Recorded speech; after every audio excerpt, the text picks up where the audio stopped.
আসসালামু আলাইকুম ওয়া রাহমাতুল্লাহ।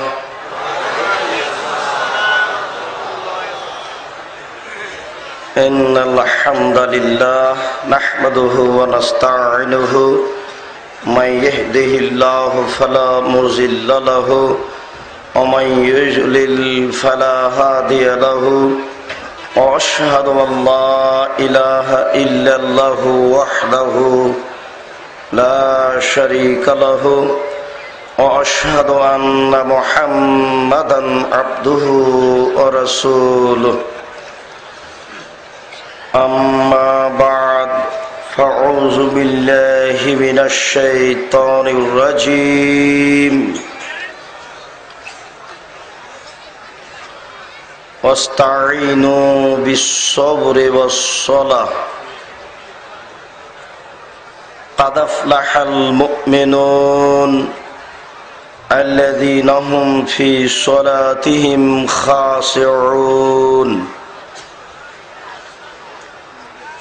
عن أبي هريرة رضي الله تعالى عنه قال قال رسول الله صلى الله عليه وسلم الصلوات الخمس ورمضان إلى رمضان والجمعة إلى الجمعة মুকাফফিরাতুন ইজাজতুনিবাতিল কাবায়ের রাওয়াহু মুসলিম।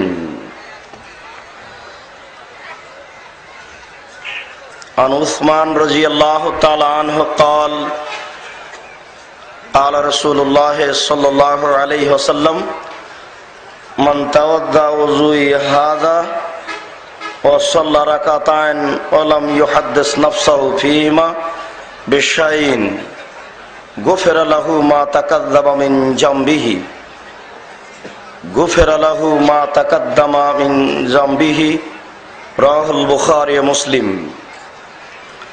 عن أبي هريرة رضي الله تعالى عنه قال قال رسول الله صلى الله عليه وسلم من توضأ فأحسن الوضوء وصلى ركعتين مقبلا عليهما بقلبه ووجهه ওয়াজিবাত লাহুল জান্নাহ রাহুল বুখারী মুসলিম।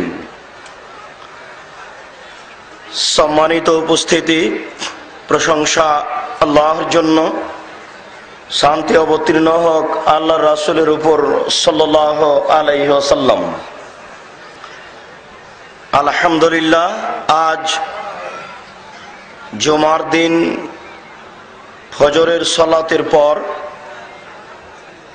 সালাত সম্পর্কে বিস্তারিত জানার জন্য আলোচ্য বিষয় ফরজ ও নফল সালাতের গুরুত্ব এবং সালাত আদায়ের পদ্ধতি। ফরজ ও নফল সালাতের গুরুত্ব ও সালাত আদায়ের পদ্ধতি সম্পর্কে এক গুরুত্বপূর্ণ সংক্ষিপ্ত তথ্যবহুল বিবরণের চেষ্টা করব ইনশাআল্লাহুল আজিজ। এই আলোচনার প্রারম্ভে আজকের সকালের প্রথম শরীয়ত অনুকূলে নয় এমন কথাটি বলে আলোচনা শুরু করি। সালাত আরম্ভ হওয়ার পূর্বে আগে বলা যাবে না কাতার সোজা করুন।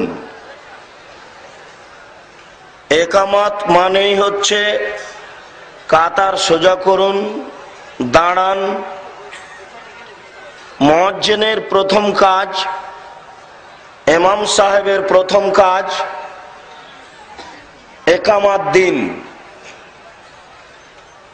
ইমাম সাহেবের এই কথা শুনে মুয়াজ্জিন একামাত শুরু করবেন, তখন মানুষ দাঁড়াতে আরম্ভ করবে। একামাত চলাকালীন ও পরবর্তী সময়ে ইমাম সাহেব মুক্তাদিদের মুখামুখি হয়ে বলবেন, সাহু সুফুফাকুম, কাতার সোজা করুন। ও তারাসু, প্রাচীরের মতো হয়ে দাঁড়ান। ও সুদ্দু খেলালাকুম, আপনাদের মাঝের ফাঁকা বন্ধ করুন। আমি আপনাদের দুইজনের মাঝের ফাঁকা দিয়ে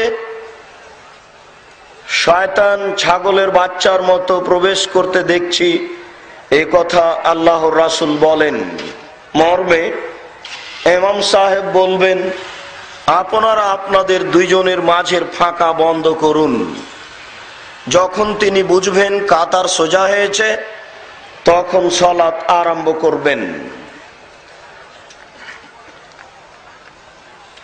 সম্মানিত কষ্ট করে দিন জানা ও বুঝার জন্য উপস্থিত দিনী ভাই, আপনারা যে যেখানে আছেন দয়া করে আপনাদের চলাচল বন্ধ করে, নিজের প্রয়োজনীয় কথা বন্ধ করে, রাস্তাঘাটে চলাচল বন্ধ করে, ঘুম ত্যাগ করে, ভোগবিলাস ত্যাগ করে, কষ্ট স্বীকার মনে করেই স্ব স্থানে বসে গুরুত্বপূর্ণ আলোচনা শোনার জন্য প্রস্তুতি গ্রহণ করুন।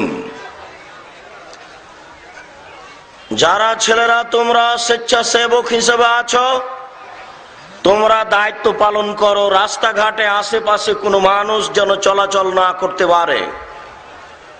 আপনাদের কাজকর্ম দেখে মনে হয় এখানে আপনারা অনেকেই ফ্রি ইচ্ছে মতো চলতে চাচ্ছেন, যা ঠিক নয়। পৃথিবীর অন্যান্য ইজতেমা আর আহলে হাদিস আন্দোলনের পক্ষ থেকে ইজতেমার মধ্যে কিছু বৈশিষ্ট্য পার্থক্য থাকা একান্ত জরুরি। কাল থেকে এসে আপনি এভাবে বাজারে ঘুরছেন, ঘরে শুয়ে আছেন, বিষয়টা বুঝলাম না, এখানে জমিদারি কেন? কষ্ট করব মনে করেই তো এসেছেন। এত ভোগবিলাসী ভাব দেখে মনে হচ্ছে কেন? ঘুম ত্যাগ করুন, চলাচল বন্ধ করুন। মাদ্রাসার ঘরে গিয়ে ঘুমিয়ে আছেন কেন? অপ্রয়োজনীয় ভাবে রাস্তায় চলাচল করছেন কেন? পেশাব পায়খানার প্রয়োজন ব্যতীত আপনার এইভাবে চলাচল ঠিক নয়। 2-1 মিনিটের মধ্যে প্রয়োজনে মোবাইল চালু করে যার যেখানে পরিচিত দোস্ত বন্ধু ভাবি বোন আছে সবকে সতর্ক করুন, সবার কাজ ত্যাগ করার চেষ্টা করুন। মাদ্রাসা, মহিলা মাদ্রাসা, কোনো ঘরে, কোনো রুমে, কোনো বারান্দায়, কোনো জায়গায় কোনো মানুষ ব্যক্তিগত প্রয়োজনে কথাবার্তার মধ্যে লিপ্ত থাকবে না, এটাই তার জন্য জরুরি কর্তব্য।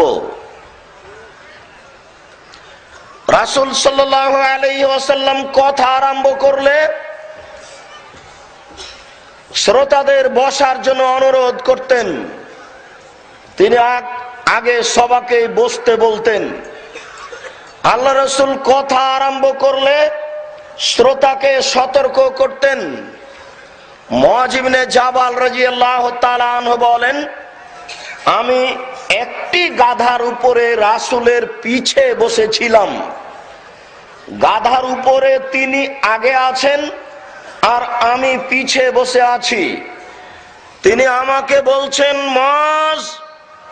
আমি বললাম, লাব্বাইক ওয়া সাদাইক ইয়া রাসূলুল্লাহ। আল্লাহ রাসূল, আমি প্রস্তুত, উপস্থিত, বলুন। আল্লাহ রাসূল বলছেন, মুআয। মুআয রাদিয়াল্লাহু তাআলা আনহু বলছেন, আল্লাহ রাসূল, লাব্বাইক ওয়া সাদাইক, আমি প্রস্তুত, আপনি বলুন। আল্লাহ রাসূল বলছেন, মুআয। মুআয রাদিয়াল্লাহু তাআলা আনহু বলছেন, লাব্বাইক ওয়া সাদাইক, আল্লাহ রাসূল, আমি প্রস্তুত, আপনি বলুন। কথা না বলে তিনি 3 বার কথা কেন বলছেন? মুআয, মুআয, মুআয। এই 3 বার বলে তিনি তাকে প্রস্তুত করে নিতে চাচ্ছেন, তুমি রেডি হও, আমি একটা কথা বলবো, এই কথা তোমাকে গুরুত্ব সহকারে শুনে মনে রাখতে হবে।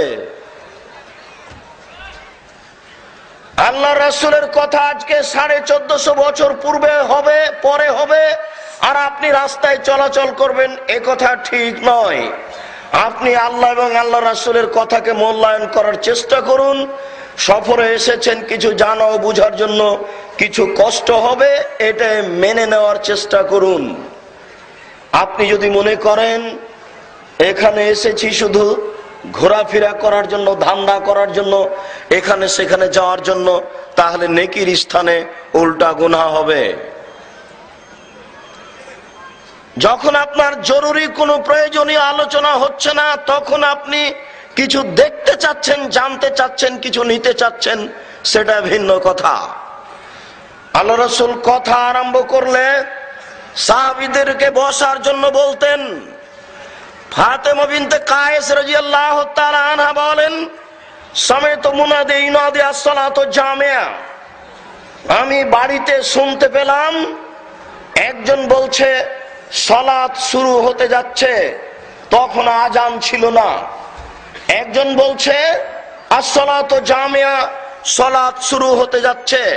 ফা খারাজতু ইলাল মসজিদ ওয়া সাল্লাইতু মা'আন নবী সাল্লাল্লাহু আলাইহি সাল্লাম, আমি বাড়ি থেকে বের হয়ে মসজিদে চলে গেলাম, আমি রাসূলের সাথে সালাত আদায় করলাম।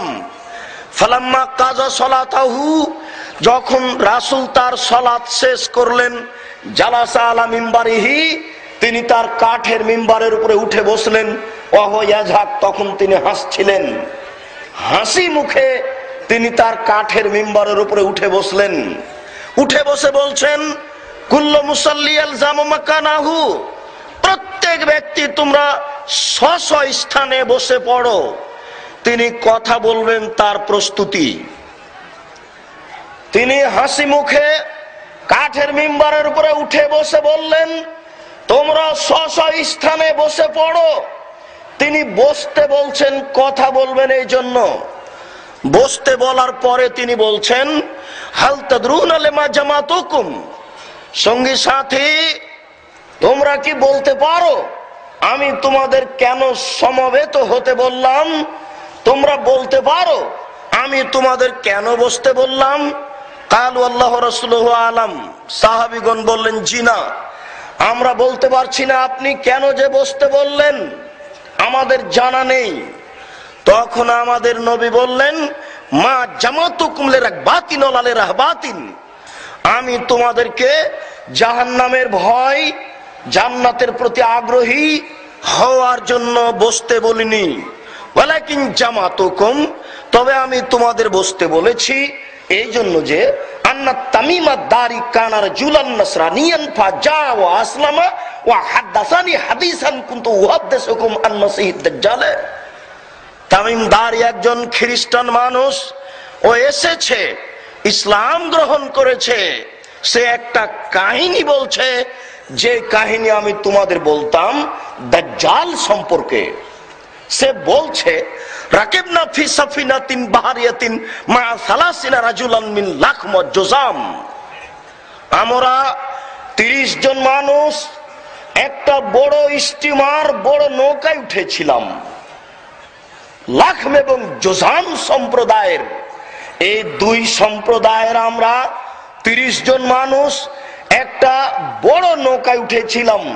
ফালাইবা বেনাল মওজু ফিল বাহারে শাহরান, এই নৌকা আমাদেরকে 1 মাস যাবত নিয়ে খেললো। আমরা যখন নৌকায় উঠলাম, নৌকা ছুটলো, তখনই ঝড় বৃষ্টি আরম্ভ হলো। এই যে সাগরে ঢেউ উঠলো, সাগরের ঢেউ আমাদেরকে কোন দিকে নিয়ে গেল তা বুঝতে পারলাম না। 1 মাস যাবত আমরা কোন দিকে যেতে থাকলাম বুঝলাম না। ফারফাওয়েলা জাজিরাতিন হিনা তাগরিবুস শামস, কোন একদিন 1 মাস পরে সন্ধ্যার দিকে এই স্টিমার এক কিনারায় এক পার্শ্বে গিয়ে লেগে গেল। ফাজালাসনা ফি আকরাবিস সাফিনাতে, তখন আমরা ছোট ছোট নৌকায় উঠে বসলাম। বড় নৌকা অনেক পানিতে ঠেকে যায়, লেগে যায়, এই জন্য বড় নৌকায় ছোট ছোট নৌকা থাকে পাশে যাওয়ার জন্য। আমরা ছোট ছোট নৌকায় উঠে বসলাম। ফালাকিয়াতনা দাব্বা আহলাউ কাসিরু সারে লা ইদরুনা মিন কবলিহি বিদবরিহি বিকাসরাতি শার, হঠাৎ একটা প্রাণীর সাথে আমাদের সাক্ষাৎ হয়ে গেল। হায় হায়, প্রাণীর গায়ে এত লুম, লুমের কারণে বোঝা যায় না কোথায় তার মুখ আর কোথায় তার পিছন। যখন আমরা ছোট ছোট নৌকায় উঠে বসলাম, বসার পরে একটা প্রাণীর সাথে আমাদের দেখা হয়ে গেল।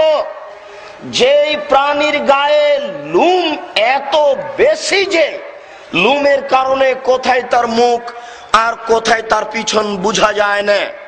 আমরা বললাম মানান্তি তুমি কে? তখন সে বলল আনাল জাসাসা, আমি হচ্ছি গোয়েন্দা, সিআইডি। এইভাবে লাহাজাত দায়রে তোমরা ওই যে একটা ঘর দেখা যাচ্ছে সেই ঘরের চলে যাও। ফিহে রাজুলুন ইস্তাকিলা খাবারিকুম, সে ঘরে একজন লোক রয়েছে, সে লোক তোমাদেরকে দেখার জন্য ব্যস্ত হয়ে গেছে। ফারেকনা আনতাকুনা শায়তানাতান হিনা সামাতলানা, যখনই বলল যে ওই ঘরে চলে যাও, ওই ঘরে একটা লোক তোমাদেরকে দেখার জন্য ব্যস্ত হয়ে গেছে, তখন আমরা ভয় পেয়ে গেলাম এ কি শয়তান নাকি? 30 জন মানুষ থাকার পরেও সবাই ভয় পেয়ে গেল, তারা ভাবছে এ শয়তান হতে পারে। এরপরে তারা দৌড়িয়ে সেই ঘরে পৌঁছিল। সাহাবিগণ বলেন, তামিমদারি বলেন, হায় হায় ফিহা রায়না ইনসান আজিম মা রায়না খালকান কাত্ত, সেই ঘরে দেখি বিশাল মানুষ, এত বড় মানুষ আমরা জীবনে কোনোদিন দেখিনি। তার 2 হাত 2 পায়ের নিচ দিয়ে ঢুকিয়ে কাঁধের সাথে জড়িয়ে লোহার জিজির দ্বারা বাঁধা আছে। 2 হাত 2 পায়ের নিচে দিয়ে কাঁধের সাথে জড়িয়ে লোহার জিজির দ্বারা বাঁধা আছে।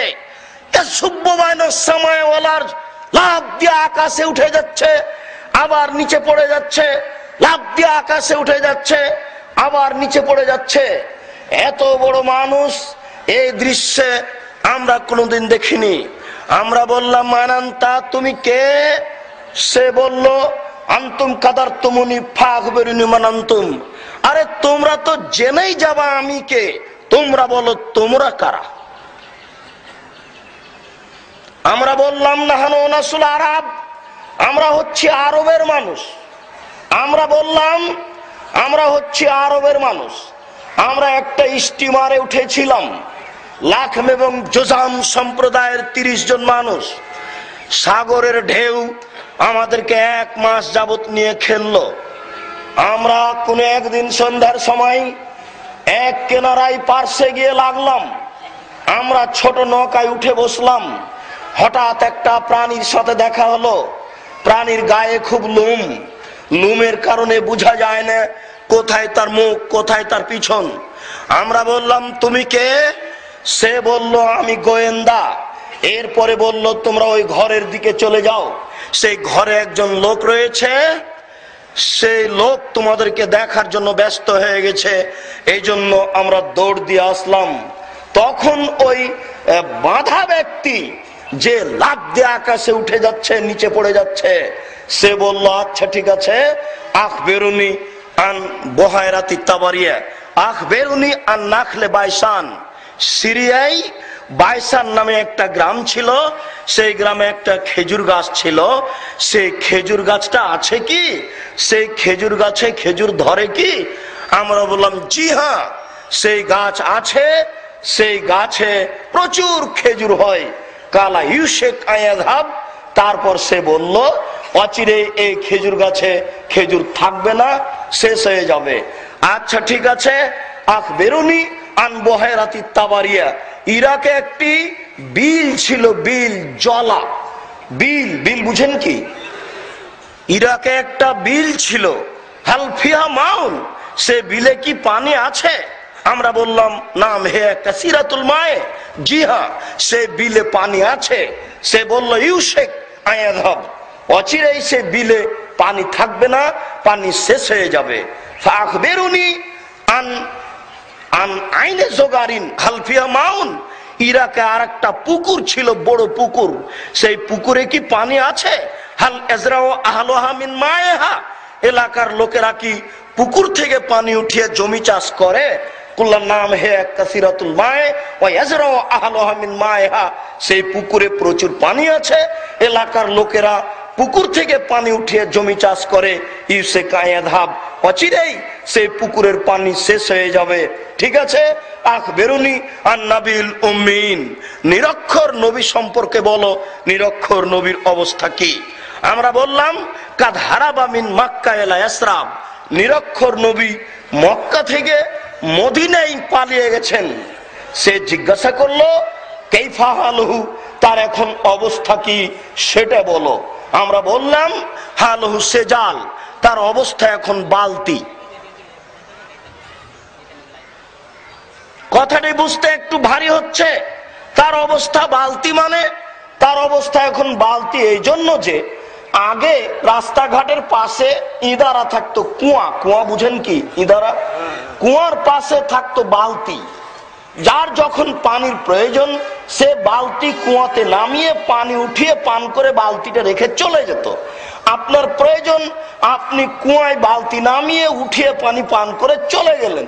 এবার আমার প্রয়োজন, আমি বালতি নিয়ে কুয়াতে নামিয়ে পানি উঠিয়ে পান করে আমি চলে গেলাম। বালতি একবার আপনার হাতে, বালতি একবার আমার হাতে।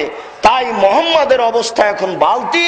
তিনি একবার যুদ্ধে জয়ী হয়েছেন আর একবার পরাজয় হয়েছেন, অর্থাৎ তিনি বদরের যুদ্ধে জয়ী হয়েছেন আর উহুদের যুদ্ধে পরাজয় হয়েছেন। এ ব্যাপারে তার অবস্থা হলো বালতি।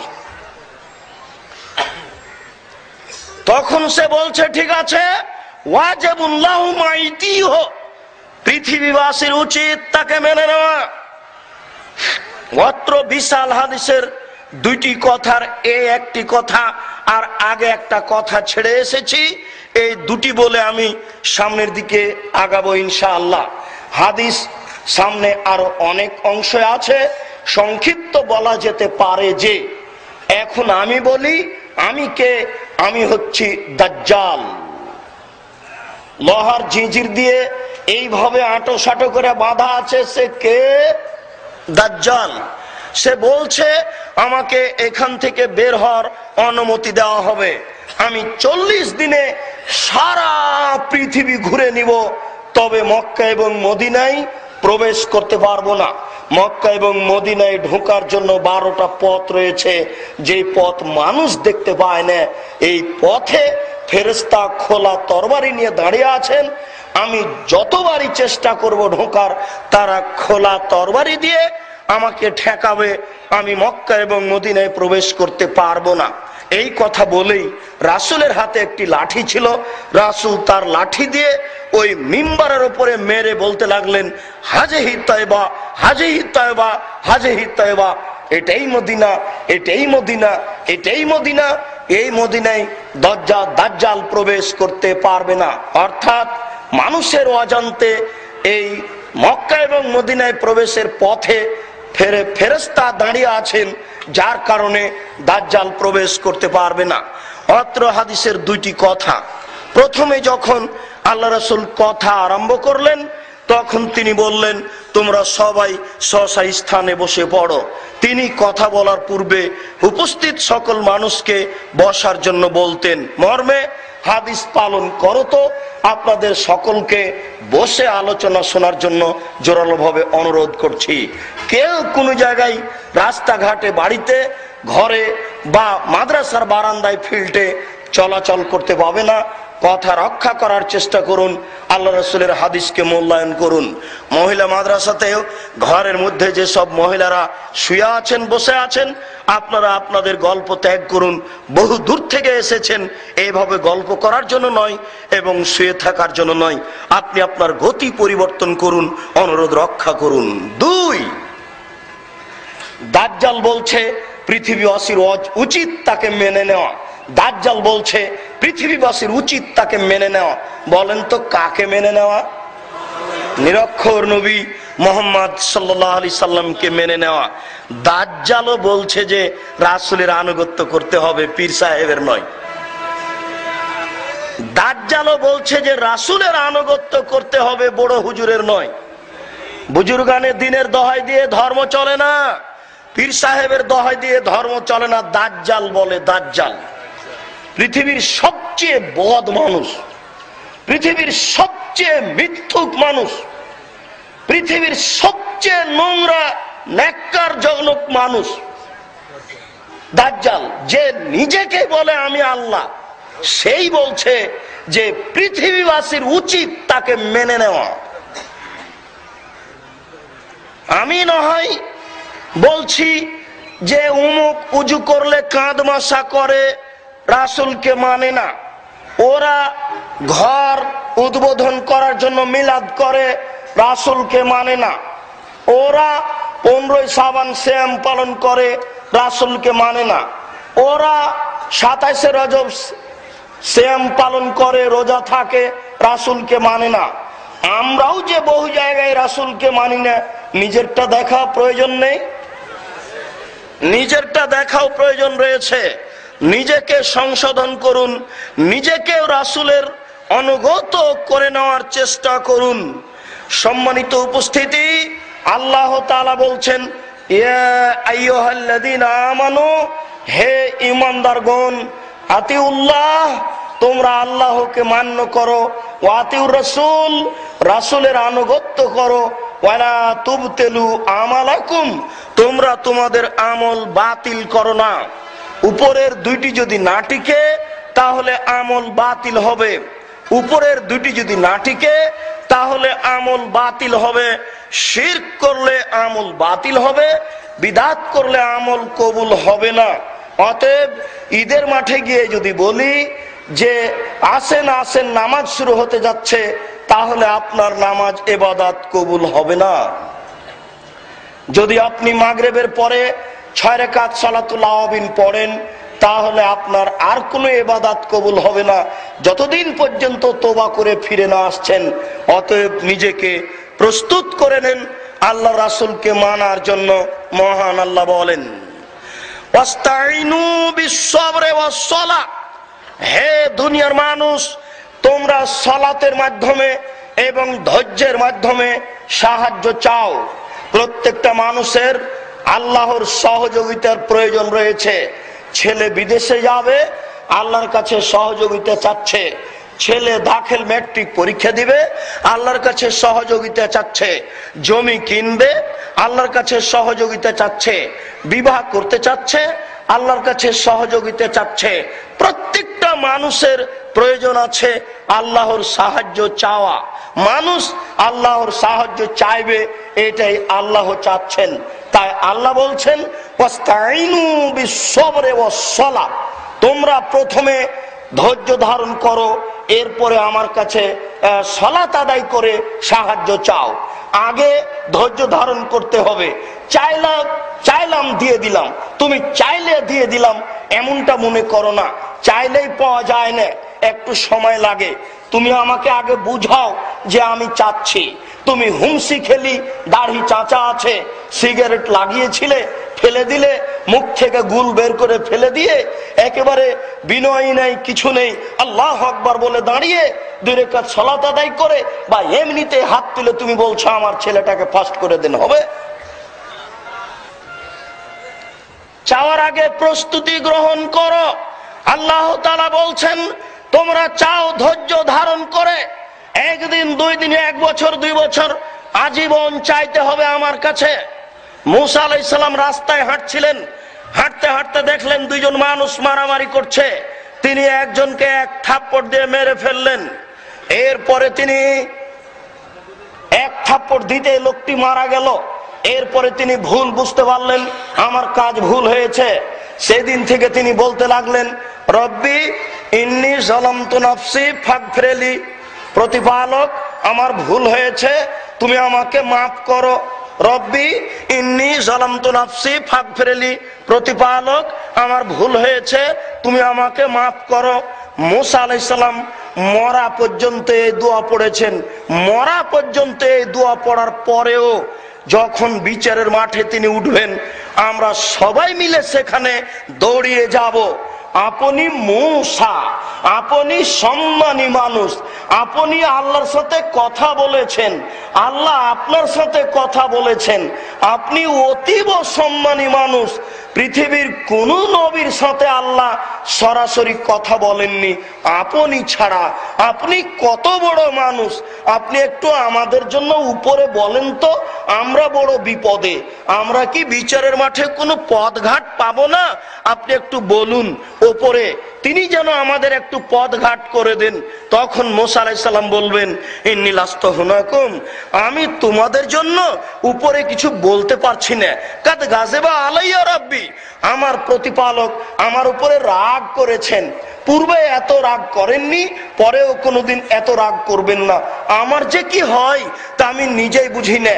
এক থাপ্পড় দিয়েছিলাম একটা লোককে, এ কারণে লোকটি মারা গেছে। এখন যদি আমাকে বলা হয়, মুসা তুমি লোকটিকে মারলে কেন, তাহলে আমি কি জবাব দিব? আমি নিশ্চিত নই আমার কি হবে। আমি নিজেই বুঝি না আমার বিষয়টি, তোমাদের ব্যাপারে আমি কি বলবো। তাহলে বোঝা যাচ্ছে যে মুসা আলাইহিস সালাম মরা পর্যন্ত ক্ষমা চাওয়ার পরেও নিশ্চিত নন। আল্লাহ তাআলা বলেন, আদম গাছের পাশে যাবা না, জান্নাতের এই গাছের ফল হারাম এ কথা নয়। আল্লাহ আমাদের নবী আমাদের পিতা আদম আলাইহিস সালামকে দেখছিলেন যে আমার কথা মানে কিনা। আল্লাহ বললেন, আদম এই গাছের ফল খাবা না।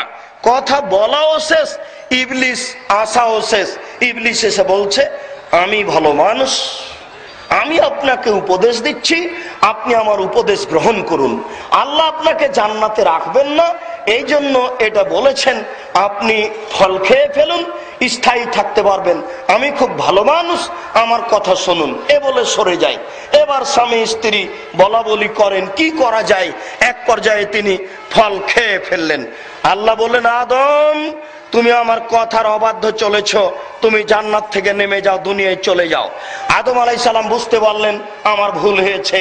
এরপরে তিনি বলতে থাকলেন, দুইজন মিলে স্বামী স্ত্রী, রব্বানা যালামনা আনফুসানা ওয়া ইল্লাম তাগফির লানা ওয়া তারহামনা লানাকুনান্না মিনাল খাসিরিন।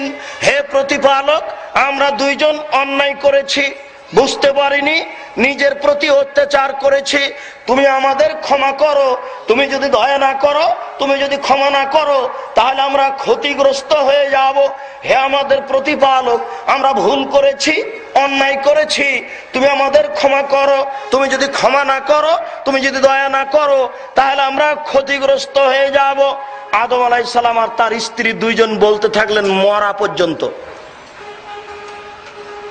ও হুজুর 60,000 বার হজ করেছেন আপনার হিসাবে, ভারত থেকে হজ করতে গেছেন 60,000 বার, নাউজুবিল্লাহি মিন যালিক। হজ করতে গিয়ে বলেছেন কতবার হয় না। তিনি বুঝছেন যে আমার পাপ ক্ষমা হয়েছে কিনা। বিচারের কাঠগড়াতে আমরা সবাই উপস্থিত হব তার কাছে উপস্থিত হয়ে বলবো, আনতা আদম, আপনি হচ্ছেন আদম, আবুন নাস, আপনি হচ্ছেন মানুষের পিতা। কাদ খালাকাকাল্লাহু বিয়াদিহি, আল্লাহ আপনাকে নিজ হাতে সৃষ্টি করেছেন। ওয়াসকানাকা জান্নাতাহু, আল্লাহ আপনাকে তার জান্নাতে রেখেছেন। ওয়াসজাদালাকা মালাইকাতাহু, ফেরেশতা দিয়ে আপনাকে সিজদা করিয়ে নিয়েছেন। আপনি কত বড় মানুষ, আপনি কত বড় সম্মানী, আপনি আমাদের পিতা।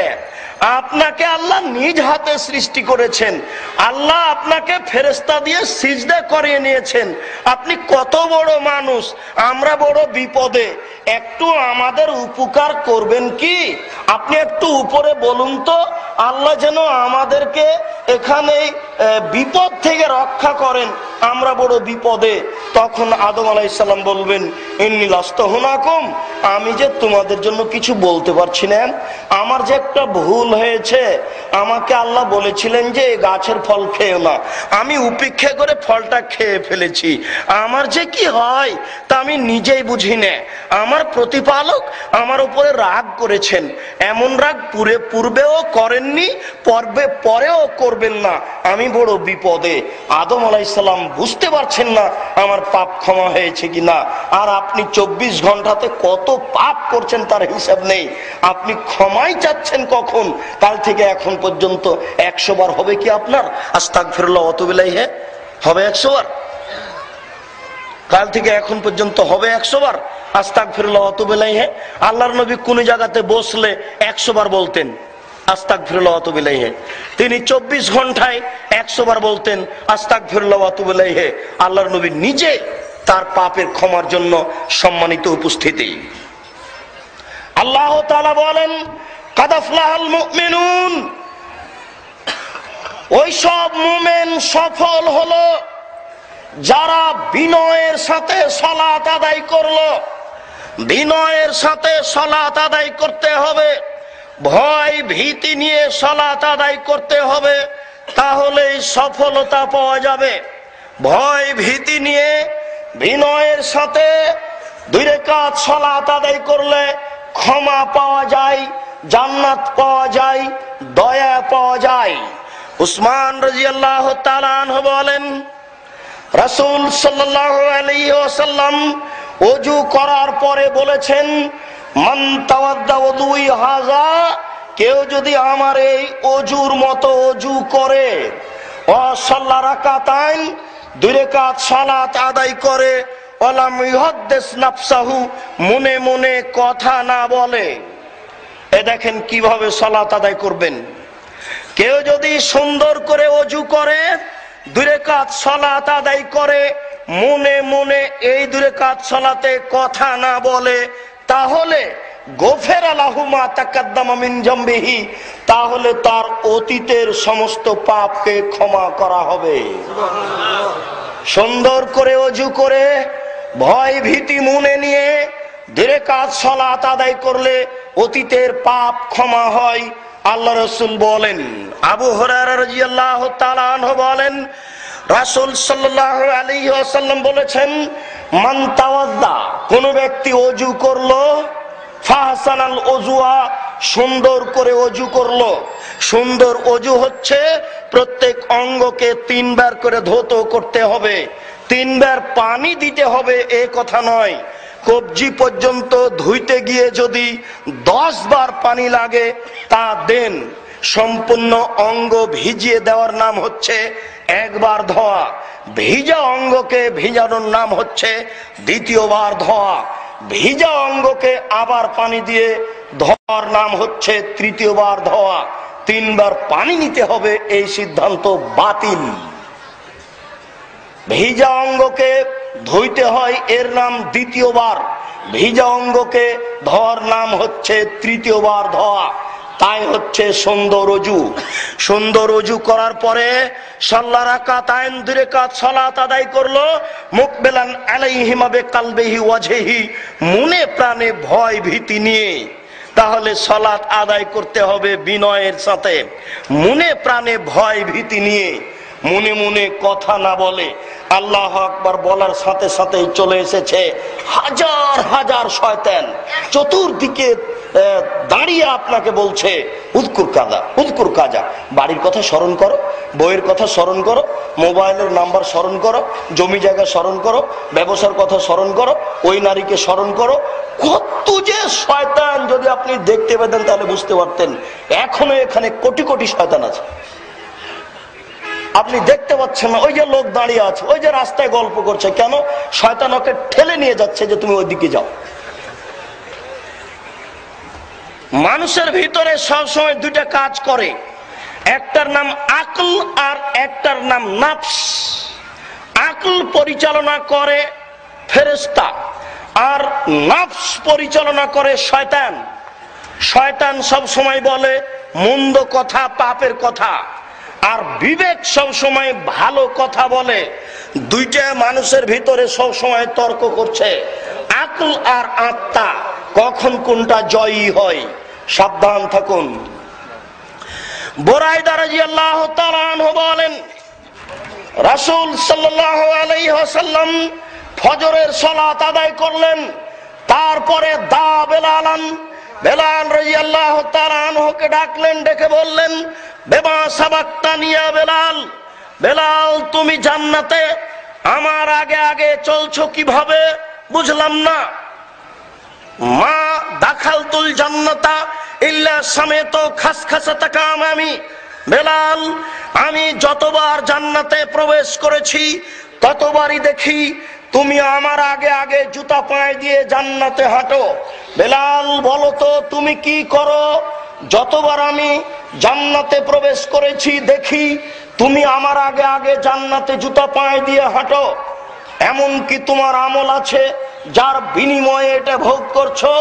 বেলাল রাদিয়াল্লাহু তাআলা আনহু বললেন, আল্লাহর নবী, এমন কোন আশাপূর্ণ আমল আমি করি না যেই আমলের বিনিময়ে আপনার আগে আগে জান্নাতে জুতা পায়ে দিয়ে হাঁটবো। তবে কুল্লামা দাখালতুল মসজিদা সাল্লাইতু রাকাতাইন, যতবারই মসজিদে প্রবেশ করি ততবার 2 রাকাত সালাত আদায় করি। ভারত, বাংলাদেশ, পাকিস্তানের শতকরা 90 থেকে 95 জন লোকের দাবি যে মসজিদে ঢুকে আগে বসতে হবে, আর আল্লাহর নবী বলছেন মসজিদে ঢুকে 2 রাকাত সালাত আদায় করতে হবে। মসজিদে ঢুকে 2 রাকাত সালাত আদায় না করে কেউ বসতে পাবে না। সূর্য মাথার উপরে, সূর্য ডুবে, সূর্য উঠে, এমন কোন সময় নেই যে সময়ে মানুষ মসজিদে ঢুকবে আর 2 রাকাত সালাত আদায় করবে না, বসে যাবে। বিষয়টি এমন নয়। সকালে হোক, বিকালে হোক, দুপুরে হোক, সন্ধ্যায় হোক, যখনই মসজিদে ঢুকবে তখনই তাকে 2 রাকাত সালাত আদায় করতে হবে, তাছাড়া বসতে পাবে না। বেলাল রাদিয়াল্লাহু তাআলা আনহু বলছেন, আল্লাহর নবী, আমি এমন কোন আমল করি না যার বিনিময়ে আপনার আগে আগে জান্নাতে হাঁটবো। তবে যখনই আমি ওযু করি, যখনই আমি মসজিদে প্রবেশ করি, তখনই 2 রাকাত সালাত আদায় করি। আর যখন আমার ওযু নষ্ট হয়ে যায় তখন আমি আবার ওযু করি এবং আমি মনে করি যে আমার উপরে 2 রাকাত সালাত রয়েছে, তাই আমি 2 রাকাত সালাত আদায় করি। ওযু করলে 2 রাকাত সালাত আদায় করি, মসজিদে ঢুকলে 2 রাকাত সালাত আদায় করি। আল্লাহ রাসূল বলছেন, বেহেমা বেলাল, বুঝেছি, এটাই হচ্ছে কারণ বেলাল, এ কারণেই তুমি আমার আগে আগে জান্নাতে জুতা পায়ে দিয়ে হাঁটো। আল্লাহ রাসূলের আগে হাঁটার সুযোগ হয় 2 রাকাত সালাত আদায় করলে। সুন্দর করে ওযু করে, ভয় ভীতি নিয়ে 2 রাকাত সালাত আদায় করলে রাসূলের আগে আগে জান্নাতে হাঁটার সুযোগ হচ্ছে। জান্নাত পাওয়া যাবে ইনশাআল্লাহ 2 রাকাত সালাত আদায় করে। আলী রাদিয়াল্লাহু তাআলা আনহু বলেন, রাসূল সাল্লাল্লাহু আলাইহি ওয়াসাল্লাম বলেছেন, মা মিন মুসলিমিন, যে কোনো ব্যক্তি ইদনে বোদাম্মান কোন পাপ করে বসে, মানুষ মাত্র পাপ হতে পারে, এ কথাই ঠিক। যখন কোন মানুষ পাপ করে বসে, ফায়াকুমু ওয়া ইয়াতাযা, তারপর দাঁড়ায়, ওযু করে, সুন্দর করে ওযু করে, ওয়া ইসাল্লি রাকাতাইন, 2 রাকাত সালাত আদায় করে, ওয়া ইস্তাগফিরুল্লাহ, তারপর আল্লাহর নিকটে ক্ষমা চায়, গফিরা লাহু, আল্লাহ তার পাপকে ক্ষমা করে দেন। শুনুন, পাপ হলে ওযু করতে হবে, সুন্দর করে ওযু করতে হবে, এরপরে 2 রাকাত সালাত আদায় করতে হবে, তারপরে আবার আল্লাহর কাছে ক্ষমা চাইতে হবে।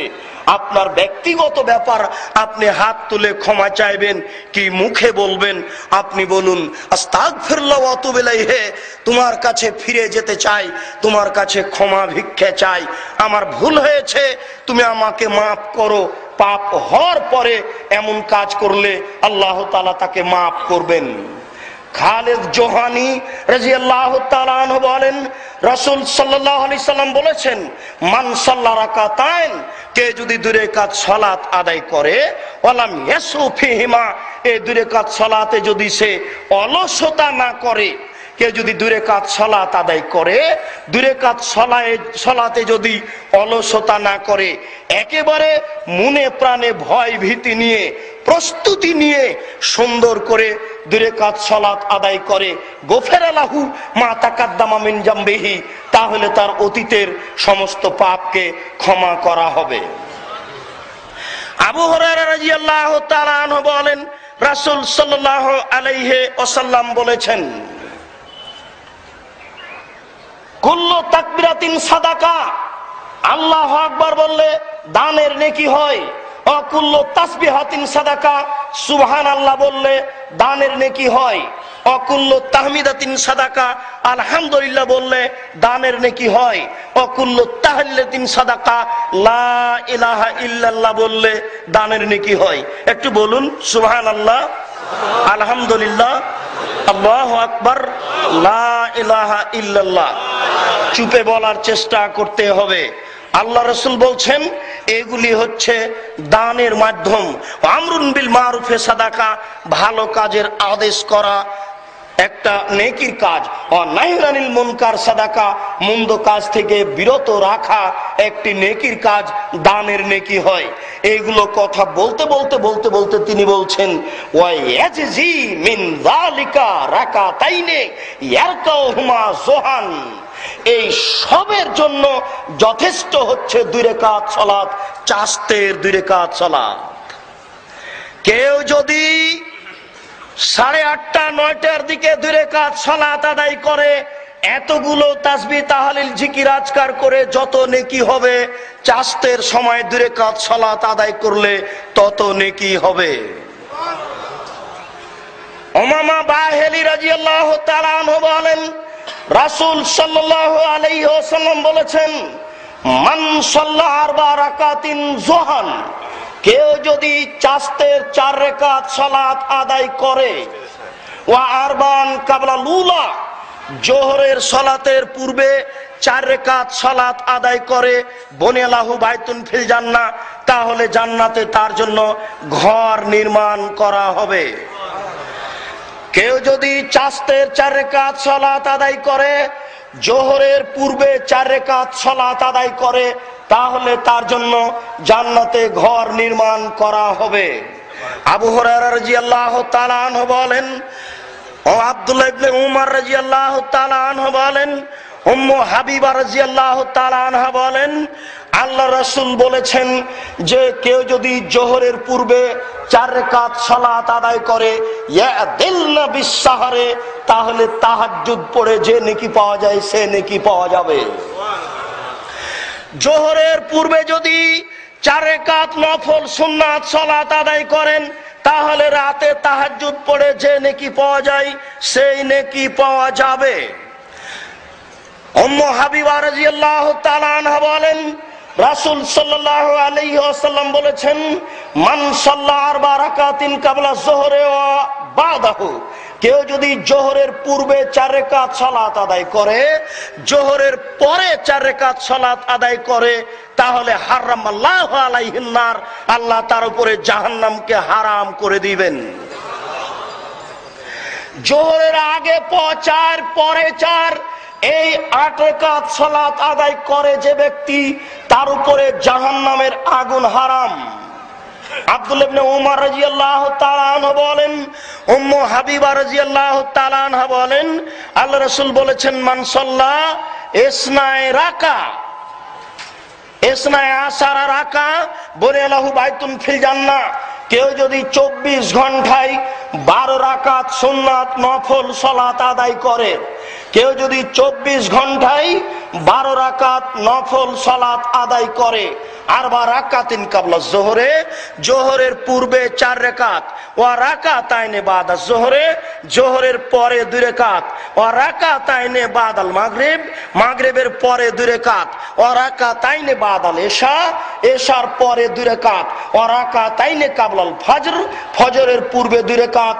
এই 12 রাকাত কেউ যদি নফল সুন্নাত সালাত আদায় করতে পারে, তাহলে আল্লাহ তাআলা তার জন্য জান্নাতে ঘর বানাবেন। প্রত্যেক 12 সমান একটি ঘর, প্রত্যেক 12 সমান একটি ঘর, প্রত্যেক 12 সমান একটি ঘর। সম্মানিত উপস্থিতি, চট করে পরে একটা কথা বলবো, ওটা এখনই মাথার মধ্যে চলে আসলো, যে আপনি মনে করছেন জান্নাতে এত ঘর আল্লাহ বানাবেন, তার দয়ার অভাব নেই। আপনাকে আগে একটু বলে রাখি, আবু হুরায়রা রাদিয়াল্লাহু তাআলা আনহু বলেন, আল্লাহ রাসূল বললেন, ইন্না ফিল জান্নাতে গোরাফ, জান্নাতে কতগুলি ঘর রয়েছে। মুরব্বিয়ানে কিরাম, যুবক সবাই আজকে এখনই প্রস্তুতি নাও। আপনাদেরকে প্রস্তুতি নেওয়ার জন্য জোরালোভাবে অনুরোধ করছি। দেখুন, আল্লাহর রাসূল বলছেন জান্নাতে কতগুলি ঘর রয়েছে। ইরা জাহিরুহা মিন বাতিনিহা ওয়া বাতিনুহা মিন জাহিরিহা, যার বাহির থেকে ভিতর দেখা যায়, ভিতর থেকে বাহির দেখা যায়।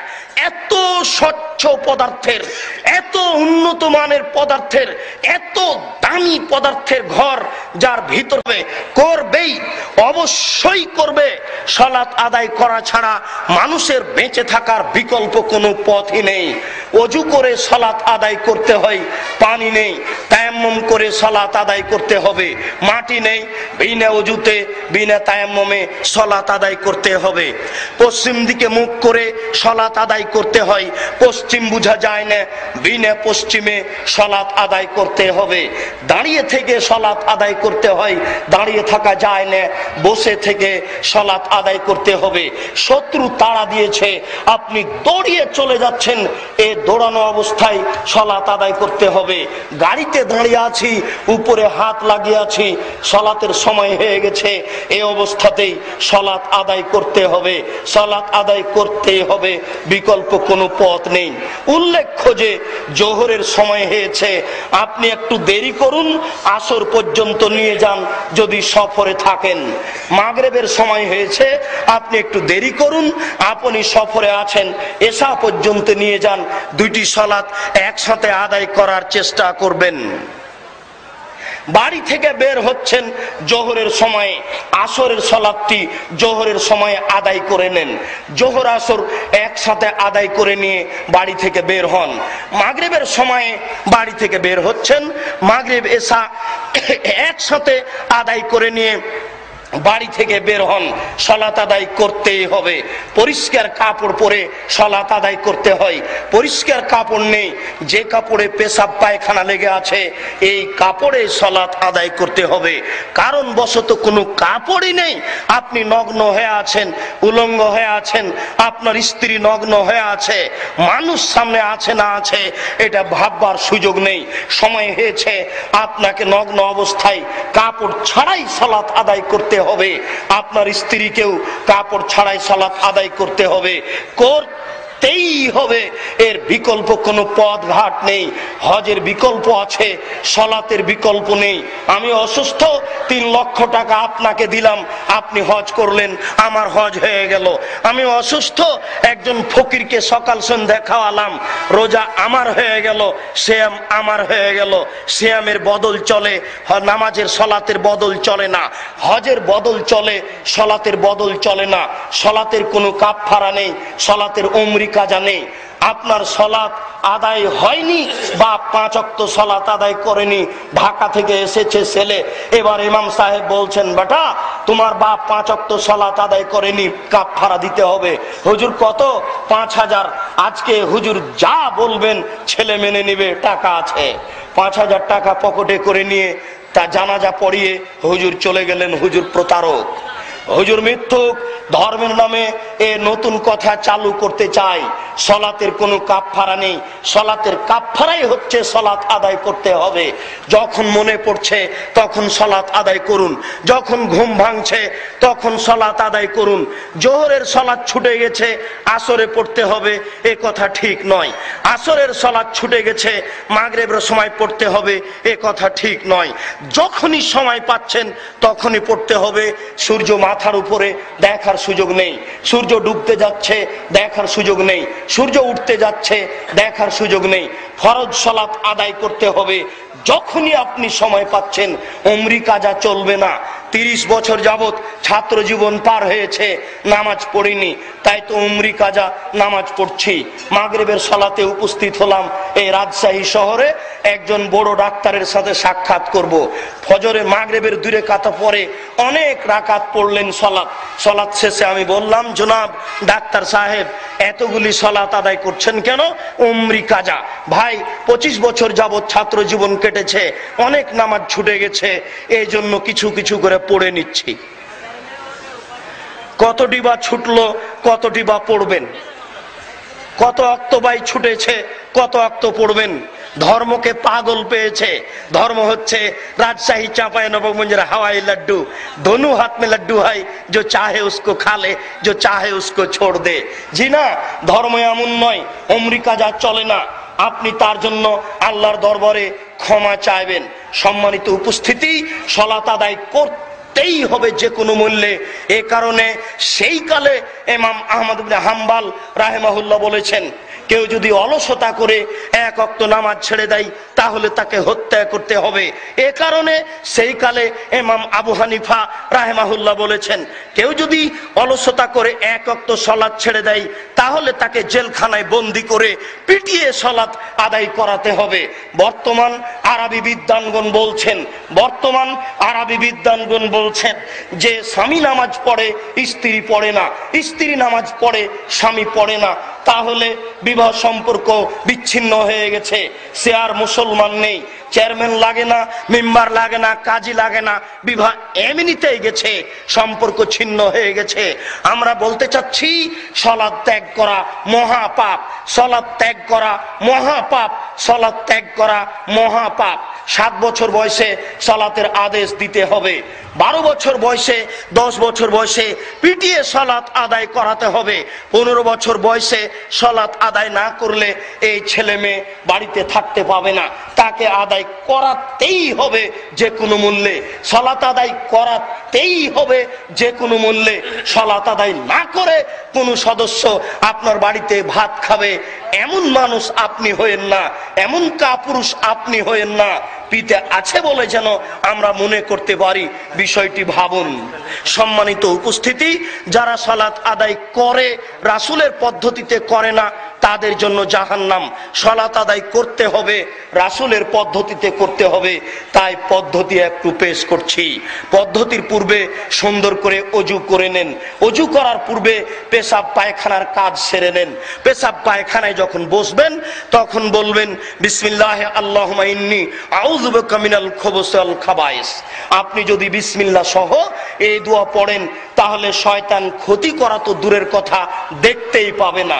আর যদি বিসমিল্লাহ ছাড়া পড়েন তাহলে শয়তান দেখতে পাবে লজ্জা স্থান, ক্ষতি করতে পারবে না। আপনি বলুন আল্লাহুম্মা ইন্নী আউযু বিকা মিনাল খুবুসি ওয়াল খাবায়েস, তাহলে শয়তান আপনার লজ্জা স্থান দেখতে পাবে কিন্তু ক্ষতি করতে পাবে না, ক্ষতি করতে পারবে না। আর যদি আপনি বলুন বিসমিল্লাহ আল্লাহুম্মা ইন্নী আউযু বিকা মিনাল খুবুসি ওয়াল খাবায়েস, তাহলে শয়তান ক্ষতি করা তো দূরের কথা, দেখতেই পাবে না। আপনি এই বলে পেশাব পায়খানার কাজ সেরে নেওয়ার চেষ্টা করুন। উঠার সময় আপনি বলবেন গোফরানাকা, ওই দোয়াটি পড়বেন না যে দোয়াটি আমরা পড়ে থাকি। গোফরানাকা বলে আপনি আপনার পেশাব পায়খানার কাজ শেষ করবেন। পানি দিয়ে পবিত্রতা অর্জন করুন, পানি নেই মাটি দিয়ে পবিত্রতা অর্জন করুন, পানি দিয়ে পবিত্রতা অর্জন করুন, পানি নেই মাটি দিয়ে পবিত্রতা অর্জন করুন। পানি না থাকার কারণে বা পানি আছে, কুলুক নিয়ে টিস্যু পেপার নিয়ে 40 কদম হাঁটবেন, আবার পায়ের উপরে পা উঠাবেন, এমন ন্যাক্কারজনক নোংরা কাজ করবেন না। ইসলাম এই ধরনের নোংরা ন্যাক্কারজনক কাজ করার আপনাকে অনুমতি দেয়নি, কিয়ামত পর্যন্ত অনুমতি হবে না। আপনি পানি দিয়ে পবিত্রতা অর্জন করুন, এরপরে আপনি পানি না থাকলে ঢেল বা টিস্যু পেপার দিয়ে পবিত্রতা অর্জন করুন। এই লোকটা যে 40 কদম হাঁটে, পায়ের উপরে পা উঠায়, এইসব ন্যাক্কারজনক কাজ করে পবিত্রতা অর্জনের জন্য, বলুন তো তার স্ত্রীকে একটু পবিত্রতা করা লাগবে না? তার স্ত্রী কোথায় আপনার 40 কদম কুলুক নিয়ে ঢেল নিয়ে হাঁটে? একজনের পবিত্রতা লাগে আর একজনের লাগে না। ধর্মকে এরা পাগল পেয়েছে। সম্মানিত উপস্থিতি, আল্লাহু আকবার বলে সালাত শুরু করুন। আল্লাহু আকবার বলে সালাত শুরু করার পরে প্রথমে সানা বা সুবহানাকা আল্লাহুম্মা ওয়া বিহামদিকা শেষ হলে আপনি আউযুবিল্লাহ বিসমিল্লাহ বলে সূরা ফাতিহা পড়ুন। সূরা ফাতিহা শেষ হলে যে কোনো একটি সূরা পড়ুন। এরপরে আল্লাহু আকবার বলে হাত খুলে দিয়ে হাত ওই পর্যন্ত উঠাবেন। একবার হাত উঠাতে হবে, বাকি উঠাতে হবে না, এই হাদিস ঠিক নয়। জাল পর্যায়ের হাত আপনি কাঁধ পর্যন্ত উঠিয়ে আপনি রুকুতে চলেন। রুকুতে যতবার সম্ভব তাসবিহ তাহলিল করুন। রুকু থেকে উঠে বলেন সামি আল্লাহু লিমান হামিদা রাব্বানা লাকাল হামদ হামদান কাসিরান তাইয়িবান মুবারাকান ফি। হাত ওই পর্যন্ত উঠাবেন, হাত পুনরায় বুকে বাঁধবেন না, হাত একবারে ছেড়ে রাখবেন। দোয়া পড়ুন। এবার আপনি সিজদায় চলুন। সিজদার জন্য বিশেষ জরুরি আপনি 7 হাড়ের উপরে সিজদা করবেন। নাক কপাল এ হলো 1, 2 হাত এ হলো 3, 2 হাঁটু এ হলো 5, 2 পায়ের বৃদ্ধাঙ্গুল এ হলো 7, 7 হাড়ের উপরে সিজদা করতে হবে, সর্বদা মাটিতে লেগে থাকবে। উল্লেখ্য যে আল্লাহ আকবার বলার পর থেকে নিয়ে সালাম পর্যন্ত বৃদ্ধাঙ্গুল নড়ানো যাবে না, এই কথা মিথ্যে। ধর্মের নামে লাখো কোটি মিথ্যে আছে, তার এটা একটা মিথ্যে কথা যে আল্লাহ আকবার বলার পরে সালাম পর্যন্ত বৃদ্ধাঙ্গুল নড়ানো যাবে না, একেবারে ওখানে অটল থেকে যাবে, এ কথা মিথ্যে। আপনি যখন সিজদায় যাবেন তখন 2 পাকে এইভাবে জমা করে নেবেন, গোড়ালিও জমা করে নেবেন, 2 পা জমা করে নিয়ে হাত দুটি এইভাবে উঠিয়ে, কোনইকে এইভাবে উঠিয়ে বুককে উরু থেকে পৃথক করে আপনি সিজদা করবেন। আজকে গিয়ে আপনার স্ত্রীকে বলবেন এদেশের নারীদের মহিলা বৈঠক বন্ধ করুন, এদেশের নারীদের মহিলা বৈঠক বন্ধ করুন। মহিলা বৈঠকে ধর্মের নামে অনেক মিথ্যা কথা হয়। চাঁপাই নবাবগঞ্জের ভাষায় মহিলা বৈঠকে মহিলা বলছে, বুবু যখন তুমি নামাজে দাঁড়াবা বুবু, তখন 2 পায়ের গোড়ালিকে এইভাবে জমা করে নিও। বুবু তুমি যদি 2 পায়ের গোড়ালি জমা না করো, ফাঁকা রাখো, তাহলে লজ্জা স্থানের যোগাযোগ বুবু মাটির সাথে হবে, বুবু মাটি অভিশাপ করবে। বুবুর সব কথাই নাকি বুখারীতে আছে। মহিলা বৈঠকে বুবু বলে, বুবু যখন তুমি সিজদা করবে তখন হাতি যেমন মাটিতে পড়ে যায়, তেমন একবারে মাটিতে পড়ে গিয়ে বুককে উরুর সাথে লাগিয়ে আঁটো সাঁটো হয়ে সিজদা করিও বুবু।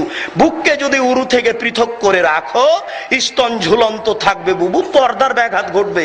আরে বুবু ব্লাউজ পরে আছে, শাড়ি পরে আছে, ঘরের মধ্যে আছে, পর্দার ব্যাঘাত ঘটলো কি করে? আশ্চর্য ধর্ম গো। হুজুরের তাফসির যেমন, হুজুরের বক্তৃতা তেমন, এই মহিলা বৈঠকে মহিলার কথাও তেমন। মহিলার সব কথাই নাকি বুখারীতে আছে, একেবারে মিথ্যা কথা। নাক কপাল লাগিয়ে, হাত মাটিতে লাগিয়ে, 2 পা জমা করে, বৃদ্ধাঙ্গুল মাটিতে লাগিয়ে, নাক কপাল রেখে আপনি 5 ওয়াক্ত সালাত আদায় করুন। আত্তাহিয়াতুর বৈঠকে বসুন, সালামের বৈঠকে বসুন। আত্তাহিয়াতুর বৈঠকে বাম পা ডান দিকে চলে যাও, বাম পায়ের পাতার উপরে বসে থাকবেন, ডান পা দাঁড় করে রাখবেন। সালামের বৈঠকে বাম পা ডান দিকে চলে যাবে, বাম পায়ের ডান পায়ের বৃদ্ধাঙ্গুল খাড়ো করে রাখবেন। নিতম্ব পিছনকে মাটির উপরে রেখে দিয়ে বাম হাতের আঙ্গুল জমা জমা করে হাঁটুর উপরে রাখবেন। ডান হাতের এই 2টি আঙ্গুল জমা করে নেবেন, কনিষ্ঠ আঙ্গুল সহ তারপরের আঙ্গুল, এই 2টি আঙ্গুল জমা করে নিয়ে 3য় আঙ্গুলের নখের উপরে বৃদ্ধাঙ্গুলের পেট রেখে এইভাবে গোলাকার করবেন। এইভাবে গোলাকার করবেন, নতুবা এরকম করতে পারেন, একটা আঙ্গুল এইভাবে রেখে বাকি আঙ্গুল জমা করে নিয়ে বৃদ্ধাঙ্গুল তর্জনী আঙ্গুলের পিছনে রেখে আপনি বলুন আত্তাহিয়াত, তারপরে বলুন দুরুদ, তারপরে বলুন বিশেষ দোয়া, দোয়ায়ে মাসুরা। এরপরে যত দোয়া কোরআন এবং হাদিসের মুখস্থ আছে সব বলুন। রব্বানা আতিনা ফিদ দুনিয়া হাসানাতাও ওয়া ফিল আখিরাতি হাসানাতাও ওয়া কিনা আযাবান নার। কোরআনের যত দোয়া মুখস্থ আছে, রব্বিক ফিরলি ওয়ালি ওয়ালিদাইয়া ওয়ালিমান দাখালা বাইতে মুমিন, সিজদায় পড়বেন হাদিসের দোয়া, আর সালাম ফিরার পূর্বে পড়বেন কোরআনের দোয়া, হাদিসের দোয়া। আল্লাহুম্মা ইন্নী আসআলুকাল হুদা ওয়াত তাকা ওয়াল আফাফা ওয়াল গিনা, আল্লাহুম্মা ইন্নাকা আফুবুন তুহিব্বুল আফওয়া ফাআফু আন্নী। এই সালামের বৈঠকে যত দোয়া মুখস্থ আছে সব পড়ে নেন। একা একাই যখন থাকবেন, যখন ইমাম হবেন তখন তাড়াতাড়ি সালাম শেষ করার চেষ্টা করিয়েন। আসসালামু আলাইকুম ওয়া রাহমাতুল্লাহ, আসসালামু আলাইকুম ওয়া রাহমাতুল্লাহ। এ হলো সালাত। প্রথম তাকবীর আল্লাহু আকবার, আস্তাগফিরুল্লাহ, আস্তাগফিরুল্লাহ, আস্তাগফিরুল্লাহ। আরো অনেক দোয়া, আয়াতুল কুরসি, সূরা নাস, সূরা ফালাক, সুবহানাল্লাহ, আলহামদুলিল্লাহ, আল্লাহু আকবার। এইভাবে সালাত আদায় করুন। প্রতিপালক তুমি বড় দয়াবান, তুমি বড় রহমান, তুমি বড় ক্ষমাবান। আমাদের যারা মারা গেছে তুমি তাদের কবরের শাস্তি মাফ করো, আল্লাহুম্মা আমিন। আমরা যারা অসুস্থ তুমি তাদের আরোগ্য দান করো, আল্লাহুম্মা আমিন। আমরা যারা বেঁচে আছি তুমি তাদেরকে তোমার রাসূলের পদ্ধতি অনুযায়ী চলার তৌফিক দান করো, আল্লাহুম্মা আমিন। সম্মানিত উপস্থিতি, মুহতারাম আমির জামাত ডক্টর আসাদুল্লাহ আল গালেবের সাথে পরামর্শ করে আহলে হাদিস আন্দোলনের ছায়াতলে থেকে বাকি জীবন কাটানোর জন্য জোরালোভাবে আমরা অনুরোধ জানাচ্ছি। আপনারা এই আন্দোলনকে মূল্যায়ন করুন, মাদ্রাসা নির্মাণের জন্য পয়সা দিয়ে সহযোগিতা করুন, ছেলে মেয়ে মাদ্রাসায় পাঠিয়ে ছেলেদেরকে উচ্চশিক্ষিত করার চেষ্টা করুন। আর অন্য পথে দান করা থেকে সতর্ক সাবধান থাকুন। আল্লাহ আমাদেরকে কবুল করুক, আল্লাহুম্মা আমিন। এই বলে আজকের সকালের দার্সের সংক্ষিপ্ত আলোচনা এখানে শেষ করছি। সুবহানাকা আল্লাহুম্মা ওয়া বিহামদিকা আশহাদু আল্লা ইলাহা ইল্লা আনতা আস্তাগফিরুকা ওয়া আতুবু ইলাইক। আসসালামু আলাইকুম ওয়া রাহমাতুল্লাহ।